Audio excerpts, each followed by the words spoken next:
ரிஷப ராசியில் பிறந்தவர்களுக்கான ஜூலை மாத ராசி பலன்கள்.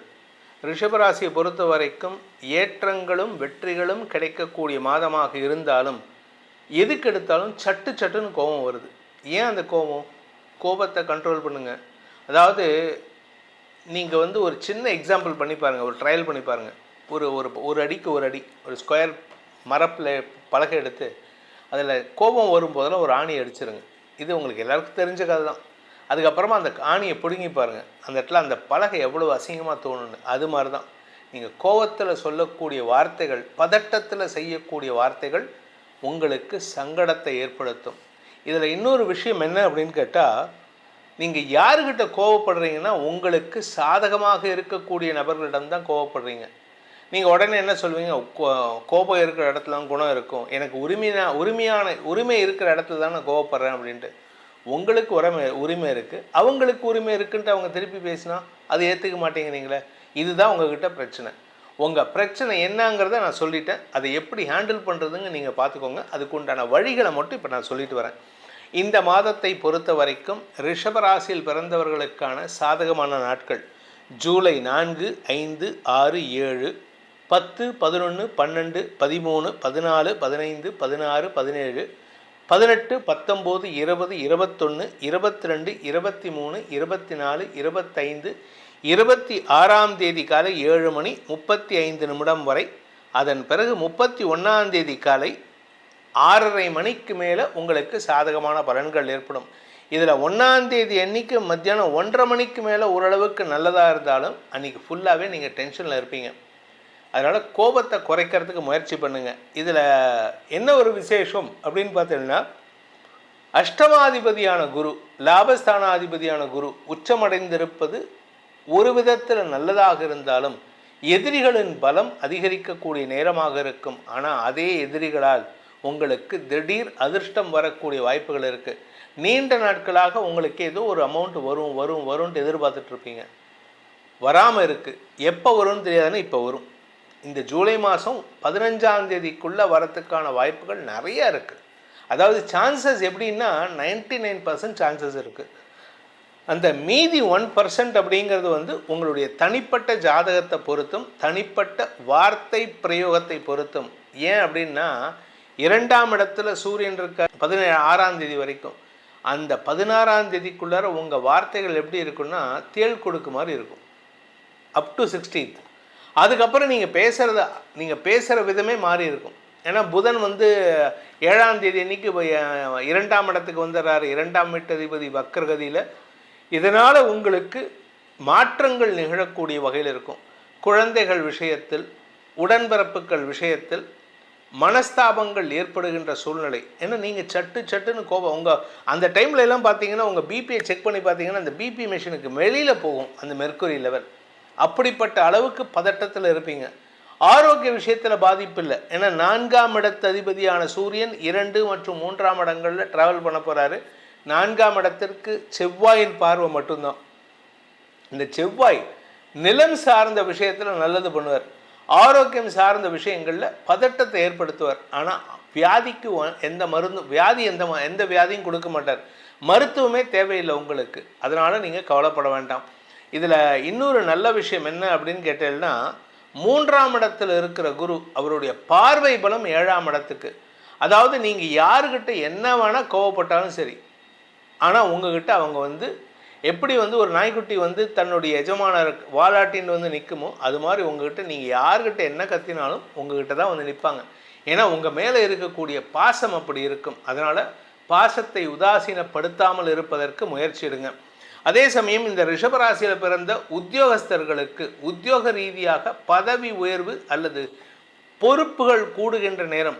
அதனால் நீங்கள் கொஞ்சம் அதிகாரத்தில் இருந்தீங்கன்னா இப்போ ரொம்ப சூப்பரான டைம். இல்லை நான் என்ட்ரி லெவல் மேனேஜ்மெண்ட்டில் இருக்கேன் அப்படின்னா உங்களுக்கு பதவியை கொடுப்பதற்கான சூழ்நிலை வரும். பதவியை கொடுக்கறதுனால யங் ஏஜ்லேயே பதவி எடுத்துன்னா கொஞ்சம் தலகால் புரியாது. அதை தட்டி வைக்கிறதுக்கு தான் சனி பார்த்துட்டே இருக்கார். ஸோ அதனால் கொஞ்சம் எச்சரிக்கையாக இருந்தால் போதும். பதவி கிடைச்சதுனா கூட பொறுமையுடன் செயல்படுவது நல்லது. இந்த ராசியில் பிறந்த குடும்ப தலைவிகளை பொறுத்த வரைக்கும் குடும்பஸ்தானத்தில் சூரியன் இருக்கார், புதன் வராரு. அதனால் குதர்க்க பேச்சுக்களை தவிர்ப்பது நல்லது. இது குதர்க்க பேச்சுக்கள் யாருக்கிட்ட அப்படின்னா வாழ்க்கை துணைக்கிட்ட மட்டும் இல்லை, உங்கள் கணவர்கிட்ட மட்டும் இல்லை, உங்கள் கூட ஒர்க் பண்ணுறவங்ககிட்டையும், உங்களுக்கு பாசமாக இருக்கக்கூடிய நபர்கள்கிட்டமும், நீங்கள் காதலிக்கக்கூடிய நபர்களிடமும், அதாவது நீங்கள் காதலிக்கக்கூடிய நபர்கள்னால் இளம் வயது ஆண் பெண்கள், உங்களுடைய காதலர்களிடமும் சற்று கவனத்துடன் பேசுவது நல்லது. அலுவலக ரீதியாக உங்களுக்கு நல்ல மாற்றங்கள் ஏற்படுறதுக்கான நேரம் இது. அதாவது 9ஆம் இடத்திற்கு குரு பார்வை, 11ஆம் இடத்திற்கு குரு பார்வை, புதிய முதலீடுகள், புதிய விஸ்தரிப்புகள் செய்யக்கூடிய காலகட்டத்தில் இருக்கீங்க. புதுசாக வியாபாரம் துவக்கிறது, புதுசாக பிஸ்னஸில் இன்வெஸ்ட் பண்ணுறது, இதெல்லாம் பண்ணலாம். நான் பிஸ்னஸ் பண்ணிகிட்ருக்கேன், எனக்கு இன்வெஸ்ட்மெண்ட் தேவை அப்படின்னா there is one person who is coming now. ஒரு பெரிய மனிதர் உங்களை தேடி வந்து உங்களுக்கு பண முதலீடு செய்கிறதுக்கான வாய்ப்பு இருக்குது. என்னென்னா அவர் கொஞ்சம் ப்ரெஷர் பண்ணுவார், இதை பண்ணலை அதை பண்ணலை அப்படின்ட்டு. கோபத்தை மட்டும் கண்ட்ரோல் பண்ணால் போதும். இந்த மாதத்தை பொறுத்த வரைக்கும் 4ஆம் இடத்திற்கு ராசிநாதன் சுக்கிரன் பயிற்சி ஆகிறாரு. சுக அதிகரிப்பு ஏற்படுவது மட்டுமல்லாமல் குடும்பத்தில் சொத்து சேர்க்கை ஏற்படுறதுக்கான வாய்ப்பும் இருக்குது. அந்த சொத்து சேர்க்கைக்கான முதலீடுகளும் கிடைப்பதற்கான வாய்ப்பு இருக்குது. பெரிய மனிதர் உங்களை தேடி வந்து பணத்தை கொடுப்பாரு. இதைத்தான் சொன்ன திடீர் அதிர்ஷ்டம் வரும் அப்படின்னு சொல்லிட்டு. அதே சமயம் பார்த்திங்கன்னா நல்ல நண்பர்கள் அமைவார்கள். இளம் வயது ஆண் பெண்கள், அதாவது திருமண வயதில் இருப்பவர்களுக்கு திருமண யோகம் கைகூடும். நல்ல நண்பர்கள் அமைவார்கள். நல்ல நட்புகள் மூலமாக காதலில் ஜெயிப்பதற்கான வாய்ப்பும் ஏற்படும். அதே சமயம் பிரிந்திருக்கும் கணவன் மனைவிக்குள்ள ஒற்றுமை ஏற்படுறதுக்கான வாய்ப்பு இருக்குது. அதே சமயம் வேலை செய்கிற இடத்துலையும் உங்களுக்கு இருந்து வந்த மனக்கசப்புகள் விலகுவதற்கான சூழ்நிலைகளும் சாதகமாக இருக்குது. அதாவது சமூகத்தில் பெரிய மனிதர்களின் தொடர்பு உங்களுக்கு கிடைக்கக்கூடிய வாய்ப்புகள் ஏற்படுகின்ற ஒரு சிறப்பான நேரத்தில் இருக்கீங்க. இந்த சிறப்பான நேரத்தின் மூலமாக பண முதலீடுகள் அதிகரிக்கிறதுக்கான வாய்ப்பும் இருக்குது. அதே சமயம் நீங்கள் பேச்சை தொழிலாக கொண்ட வழக்கறிஞர்கள், ஆசிரியர்கள், அரசியல் துறை சார்ந்தவராக இருந்தால் உங்களுக்கு புதிய பொறுப்புகள் வரும்னு சொன்னேன். அந்த பொறுப்புகள் உங்களுக்கு பேர்டனாக இல்லாமல் பார்த்துக்கிறது நல்லது. குடும்பத்தை பொறுத்த வரைக்கும் உங்களுடைய குழந்தைகள் விஷயத்தில் நீங்கள் கொஞ்சம் விட்டு கொடுத்து பேசணும். நீங்கள் அதிகாரமாக பேசுகிறதோ இல்லை மிரட்டலாக பேசுகிறதோ பேசினீங்கன்னா அது உங்களுக்கு சங்கடத்தை ஏற்படுத்தும். தாயாரின் ஆரோக்கிய விஷயத்தில் அனாவசியமான டென்ஷன் அதிகரிக்கிறதுக்கு வாய்ப்பு இருக்குது. ஸோ உங்கள் தாயாருடைய ஆரோக்கியத்தை கொஞ்சம் கவனமாக பார்த்துக்கிட்டிங்கன்னா போதும். மற்றபடி கெடுபலன்கள் ஏற்படாத மாதமாக இந்த மாதம் இருக்கும். இந்த மாதத்தை பொறுத்த வரைக்கும் இந்த ரிஷபராசியில் பிறந்த இளம் வயது ஆண் பெண்கள், படிக்கின்ற குழந்தைகள், படிப்பு சார்ந்த விஷயங்களில் முன்னேற்றங்கள் ஏற்படுறதுக்கான வாய்ப்பும் குடும்பத்தினரின் உதவியை பெறுவதற்கான வாய்ப்பும் இருக்குது. தாயாரின் மூத்த சகோதர சகோதரிகள் உங்களுக்கு உதவிகரமாக செயல்படுவார்கள். இதில் இந்த ரிஷபராசியில் பிறந்தவர்களுக்கு மாதத்தில் வரக்கூடிய சங்கடமான நாட்கள், சந்திராஷ்டம நாட்கள், அது என்றைக்குன்னு பார்த்தீங்கன்னா ஜூலை 1ஆம் தேதி மதியம் 1:31 வரைக்கும் சந்திராஷ்டமம். அதே மாதிரி மாதக்கடைசியில் ஜூலை 26 காலை 7:35 ஜூலை 28 இரவு 7:49 வரைக்கும் சந்திராஷ்டமம் இருக்குது. இந்த சந்திராஷ்டம நாட்களில் நீங்கள் பேசுகிறத கொஞ்சம் கண்ட்ரோல் பண்ணிக்கிட்டீங்கன்னா போதும். மனசில் இருக்கிறத அப்படியே உளறிக்கொட்டி கெட்ட பேர் வாங்கிக்காதீங்க. இந்த மாதத்தை பொறுத்த வரைக்கும் ரிஷபராசியில் பிறந்தவர்களுக்கான பரிகாரம் என்ன, ஸ்லோகத்தை சொன்னால் என்ன, மந்திரத்தை சொன்னால் எங்களுக்கு நல்லது நடக்கும் அப்படின்னு கேட்டேன்னா மகாலட்சுமி வழிபாடு பண்ணணும். ஏன்னா வருமானம் கொஞ்சம் ஆசிலேட் ஆகுது, மேலே போகிறது கீழே வருது, மேலே போகிறது கீழே வருது. தசமஸ்தானத்துக்கு விரயஸ்தானமான 9ஆம் இடத்திற்கு குரு பார்வை இருக்குது. தந்தை விஷயத்தில் நற்செய்திகள் வரும்.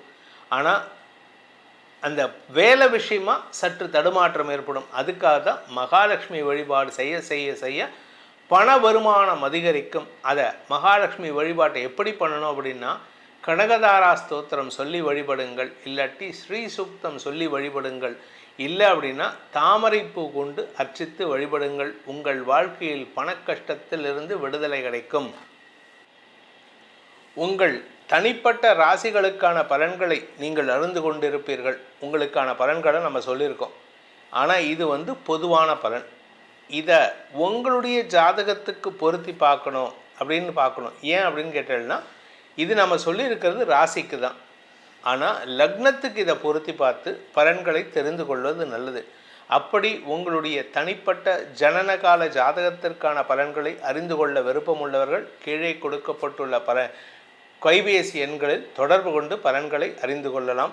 இதன் மூலமாக உங்களுடைய எதிர்காலம் சீரும் சிறப்புமாக இருக்க வேண்டும் எனும் அடியேனின் பிரார்த்தனையை சமர்ப்பித்து உங்கள் அனைவருக்கும் நல்வாழ்த்துக்களை தெரிவித்துக் கொண்டு உங்களிடமிருந்து விடைபெறுவது உங்கள் வேத ஜோதிடர் பிரகாஷ் நரசிம்மனின் அன்பான வணக்கங்களுடன். நன்றி, வணக்கம்.